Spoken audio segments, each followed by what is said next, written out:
చెప్పండి. ఇప్పుడు కాంగ్రెస్ ప్రభుత్వం కూడా బీసీలకు, ఎస్సీలకు, ఎస్టీలకు న్యాయం చేస్తామని చెప్పేసి గద్దెనెక్కిన ప్రభుత్వం. ఇప్పుడు కానీ ఒక చిన్న పాపను కూడా పొట్టను పెట్టుకున్న వాళ్ళని కూడా శిక్షించలేని పరిస్థితిలో ఉంది ఇప్పుడు కాంగ్రెస్ గవర్నమెంట్.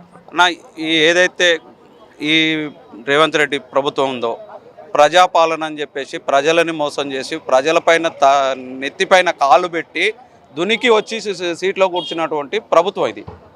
బేషరత్గా చెప్తున్నాం. మేము ఎందుకంటున్నామంటే వాళ్ళు ఏది కూడా ఎస్సీ ఎస్టీ బీసీ మైనార్టీలకు న్యాయం చేస్తారని అనుకోవడం జరగని పనిగా, జరుగుతుందని కూడా ఆశ లేదు. అది జరగదు కాబట్టే ఈరోజు రోడ్ల మీదకి వచ్చినాం. ఎందుకు వచ్చినామంటే 2 నెలల చిన్న పాపని చంపుతూనే ఇంతవరకు స్పందించలే. అక్కడెక్కడనో అనితనో సునీతనో ఆంటీ ఫుడ్ పెట్టుకుంటే అక్కడికి వెళ్ళి పరామర్శిస్తున్నటువంటి టైము ఆంధ్రాలో జరిగిన ఇన్సిడెంట్ మీద స్పందించేంత టైం ఉన్నది రేవంత్ రెడ్డికి. కానీ ఇక్కడ 2 నెలల చిన్నారి ఒక మన పుట్టక నుంచి సచ్చినంత వరకు సేవ చేసే ఒక జాతి మనకు ఆ ఊరికి ఆడపిల్ల అయినటువంటి రజక జాతి మన ముందుంటే వాళ్ళని పరామర్శించడానికి ఆయనకు మనసు లేదు, ఆయనకు టైము లేదు. వాళ్ళ మనమని తీసుకెళ్ళి విదేశాల్లో ఇక్కడక్కడ ఎంజాయ్మెంట్ చేసేందుకు టైం ఉంది. ఏ జాతి గుర్తుకు రావట్లేదా? రజకులు వేయలేదా ఓట్లు నీకు? రజకుల మీదనే కదా గతంలో ప్రతిపక్ష నేతగా ఉన్నప్పుడు తెల్లగా మల్లె పువ్వు లెక్క మెరిసేటువంటి మనల్ని తయారు చేసి పంపించే రజకులకు న్యాయం జరగాలని మాట్లాడినాం. ఏడికి పోయింది ఆ న్యాయము? ఎక్కడ పోయింది? గద్దెనెక్కిన తర్వాత గుర్తుకు రాదా న్యాయాలు? ఆ మాటలు, ఆ పోకడలు అంటే కోట్లు సంపాదించుకోవడానికి తప్పితే ఈ బీసీ ఎస్సీ మైనార్టీలు ఎక్కడ కూడా పనికిరారు అనేది అర్థమైపోయింది. నిజంగా అదే న్యాయం చేయాలనుకుంటే ఈరోజు ఖమ్మంలో జరిగిన ఇన్సిడెంట్ కూడా ఆలోచించాలి మనం. గతంలో ఏం జరిగింది, ఇప్పుడు ఏం జరిగింది? ఇన్నేళ్ళు ఉమ్మడి రాష్ట్రం నుంచి మొదలుకుంటే ఇప్పటి వరకు కూడా అక్కడ ఏది కూడా జరగలేదు. అలాంటిది అక్కడ భూ కబ్జా మీద కన్నేసి దాన్ని ఇది చేయడానికి నేను చెప్తున్నాను. ఈ ఇన్సిడెంట్ తోటి ఖమ్మము నాగర్ కర్నూలు ఇన్సిడెంట్ ఈ రెండింటితోటి ఈ కాంగ్రెస్ ప్రభుత్వం మళ్ళీ కూడా రాదు. భూస్థాపితానికే వాళ్ళు తీసుకున్న గోతిలో వాళ్ళే పడుతురు. మీరు ఏం డిమాండ్ చేస్తున్నారు? డిమాండ్స్ ఏంటి? ఒక్కటే మేము కోరుకునేది, మా రజకుల అమ్మాయి 2 నెలల పసిపాపని నిర్దాక్షిణంగా అగ్రకున్న రెడ్డిలు చంపారు కాబట్టి వాళ్ళని బేషరత్తుగా అరెస్టు చేసి జైల్లో పెట్టాలి.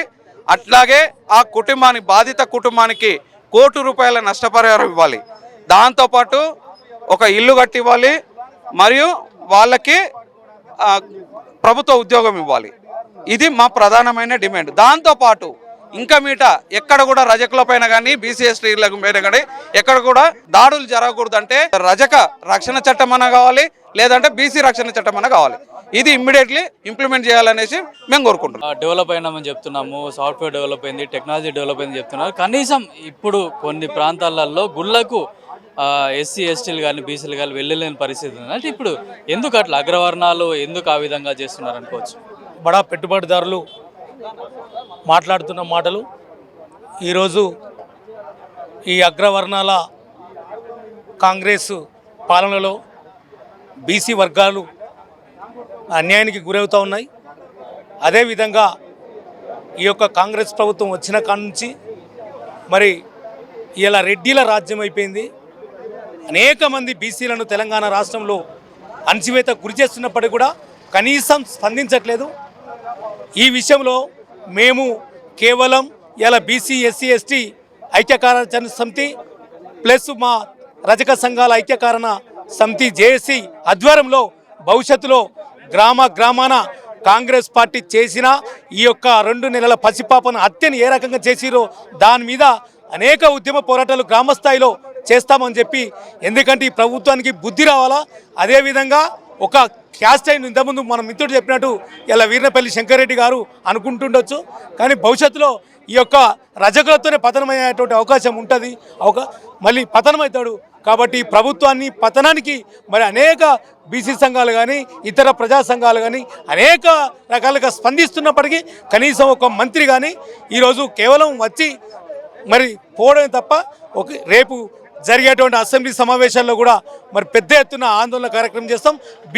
ఏవైతే ప్రతిపక్ష పార్టీలను ఆ పార్టీలను కూడా మరి అసెంబ్లీలో ఈ యొక్క పసిపాప హత్యను నిరసనగా మరి మీరందరూ కూడా బైకాట్ చేయాలని చెప్పి తెలియజేస్తూ ఈ అమ్మాయికి న్యాయం జరిగేంత వరకు రజక సంఘాలు పెద్ద ఎత్తున పోరాటాలు చేస్తాయి అని తెలియజేస్తున్నాం. సరే, ఇప్పుడు నేటి సమాజంలో అందరికీ సమానత్వము, సమాన అవకాశాలు అని చెప్తున్నారు, కానీ కనీసం బీసీ ఎస్సీ ఎస్టీలు గుళ్ళకు వెళ్తే కూడా అడ్డుకున్న పరిస్థితి ఉంది. ఒక అమ్మాయిని కూడా నిర్దాక్షిణ్యంగా చంపేసిన పరిస్థితి ఇప్పుడు ఉంది.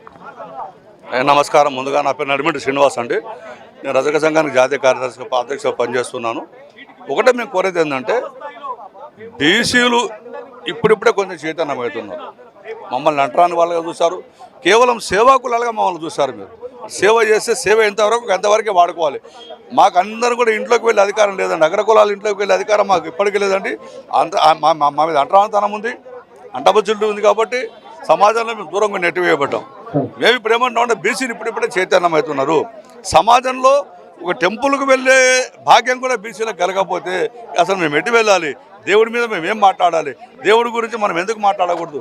ఒకసారి మనం ఆలోచన చేస్తే కనబడుతుంది. సమాజంలో మన వంతు పాత్ర మనం పోషించకపోతే బీసీల మీద కేవలం ఇవాళ ఇంకోటి విచిత్రం ఏంటంటే ఈ కాంగ్రెస్ పార్టీ ప్రభుత్వం బీసీల ప్రభుత్వం అన్నది. బీసీల కోసం సంక్షేమాలు చేస్తా ఉన్నది, బీసీల కోసం అనేక వర్గాలను మేము చేస్తూ ఉన్నది. మరి ఎందుకు చేయట్లేదు? ఎవరాపిరి నేను? కేవలం బీసీ కార్డు మీద నువ్వు అధికారంలోకి వచ్చిన రేవంత్ రెడ్డి గారు బీసీలను టార్గెట్ చేసి బీసీ నీళ్లు కూడా కొడుతున్నావు, బీసీల నీళ్లు లేకుండా చేస్తూ ఉన్నావు.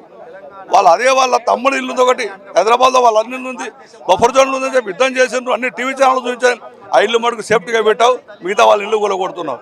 మరి బీసీలే అది అందరూ కూడా బీసీలేదండి, మెజార్టీగా బీసీలే. దీంట్లో ఆయన టార్గెట్ అంతా ఎస్సీ ఎస్టీ బీసీలే మెజార్టీగా. మేము అందుకే ఏమంటున్నామంటే ఇది కాంగ్రెస్ పార్టీ దురహంకార పార్టీ, కేవలం మాయమాటతోనే ప్రజల పార్టీ కానీ ప్రజలకు మేలు చేసే పార్టీ కాదు ఇది. ప్రజల పక్షాన్ని నిలుద్దామన్న ఒట్టి మాట. ఎందుకంటే నిన్న చూశారు కదా కుమ్మరిలో మా శాసనగారి ఎమ్మెల్యే గారిని అడ్డు పెట్టుకొని వారితోనే ప్రెస్ మీట్ పెట్టిస్తారు. మా వాడికి ఎట్లా బుద్ధి లేదనుకోండి, వాళ్ళు చెప్తే నేను ఎందుకు పోవాలనుకుని ఆలోచన ఉందా? కానీ ఇవాళ ఇంత జాతి బయటకు వచ్చి మాట్లాడడానికి కారణం మా శంకర్ గారేనండి. లేకపోతే చాలామంది సరే ఎవరో చేస్తున్నారు ఎక్కడో పోతున్నారు అనుకునే వాళ్ళం. కానీ మావాడు వెళ్ళి మమ్మల్ని దూషిస్తున్నాడు. అబ్బాయి తప్పు, తిరుగుబోతు, తాగుబోతు. ఈరోజు మందు తాగడం ఎవరు ఉంటారు సమాజంలో? ఏ వర్గాలు తాగట్లేదు. తాగితే రోడ్ల మీద కొట్లాడుతుంటా, లేకపోతే నీ ఇంటికి వచ్చి డబ్బులు అడిగిండా, నిన్నేమైనా డబ్బులు అడిగిండా? తన కుటుంబం కోసం తను పనిచేసుకుంటు. కానీ ఈ కేవలము ప్రభుత్వాలు చేస్తున్న బీసీ దమనకాండను ఒకసారి మనం ఆలోచన చేసుకోవాలి. ఈ శిష్యాన్ని కూడా గమనించాలంటే బీసీలు ముందు కాంగ్రెస్ పార్టీ ఉన్న బీసీలు ఆలోచన చేయాలి మిత్రులారా. కేవలం ఇది బీసీల ప్రభుత్వం కాదు, అగ్రకుల పెత్తందారి ప్రభుత్వం అని గంటాపదంగా చెప్తున్నాం మిత్రులందరికీ. అందుకనే చివరి దాకా కూడా మేము ఒకటే కోరుతున్నాం, ప్రభుత్వాలు ప్రజల కోసం పనిచేసే విధంగా మేలు జరగకపోతే ఆ కుటుంబానికి న్యాయం చేయకపోతే ప్రభుత్వం మీద ఒత్తిడి ఇంకా పెరుస్తాం. మళ్ళీ ధర్నాలు రాస్తారో ఎక్కడికక్కడ మళ్ళీ ఒకసారి చెలో అసెంబ్లీ కార్యక్రమం కూడా తీసుకోవడానికి సిద్ధంగా ఉన్నామని తెలియజేస్తున్నాం. పోలీసులు కూడా కేసు పెట్టలేని పరిస్థితి ఉంది. వాళ్ళపైన ఎవరైతే నిందితులు ఉన్నారో వాళ్ళపైన చర్యలు కూడా తీసుకోవట్లేదు. ఎందుకంటే రాజకీయ ఒత్తిడితోటి ఇవన్నీ జరుగుతున్నాయి అనుకోవచ్చా? చూడండి, చిన్న గ్రామ సమస్య అండి. దానికి ఇరుపక్షాలు మీరు కేసు పెట్టారన్నావు కదా. ఇరుపక్షాలు కేసు పెడితే ఇరుపక్షాలు కనుక మీరు ఎఫ్ఐఆర్ చేస్తే అది ఎప్పుడో కోర్టుకు వెళ్ళిపోయేది కదా. దాన్ని మీరు కోర్టుకు పెట్టలేదంటేనే ఒకటేసారి మీకు అర్థమవుతుంది. కోర్టుకు మీరు పెట్టలేదంటేనే లేదా కేసు బుక్ చేయాలన్నప్పుడే అహంకారానికి లేదా ఎమ్మెల్యే ఉన్నటువంటి అధికారానికి అది నిదర్శనం అని తెలియజేస్తున్నాం. చిన్న సమస్యను కేసులో పెట్టాల్సిన సాధ్యత ఉంది. ఎందుకు పెట్టలేదు? కేసు పెట్టండి, కోర్టుకు రిప్లై ఇస్తావా? ఎవరు చెప్పిండి ఈ మాట? అందుకని ఇది చాలా దుర్మార్గమైన ఆలోచన. కాబట్టి సమాజం మీద మేము ఒకటే కోరుతున్నాం, పోలీసులు ఇవాళ ఒకటే కోరుతున్నాం. పోలీసులు మీరు కాంగ్రెస్ పార్టీ కండు వేసుకొని పనిచేస్తే పనిచేయండి, కానీ ప్రజల కోసం పనిచేస్తారని మాట తీసుకొని మీరు ఉద్యోగాలు చేస్తున్నారు. ఎలా ప్రజల పక్షాన్ని ఉంటామని చెప్పిండ్రు, మీరు పేద వర్గాల పక్షాన అన్యాయం చేస్తే న్యాయం వైపు ఉంటామని చెప్పిండ్రు. కానీ మీరే చేయాలి, అన్యాయం చేస్తే ఉంటే పోతాం మనం. పోలీసులు చేస్తున్న నిర్దాక్షిణ్యమైన చర్య ఇది. అందుకే ఒకసారి ఖండిస్తూ ఉన్నాం. దానికి బీసీలో వేకపోతున్నాం. పోలీసు చర్యను తీవ్రంగా ఇప్పటికే ఖండిస్తూ ఉన్నాం. మేము ఎక్కడైతే ఈ కాంగ్రెస్ పార్టీకి అనుకూలంగా ప్రవర్తించే పోలీసులను పూర్తిగా వాళ్ళు అసలు సస్పెండ్ చేయాలని కోరుతున్నాం. భవిష్యత్ కార్యాచరణ ఏ విధంగా ఉండబోతుంది? ఈ కుటుంబానికి కనుక న్యాయం చేయకపోతే ఇప్పటికే రాష్ట్ర వ్యాప్తంగా జరుగుతూ ఉన్నాయి.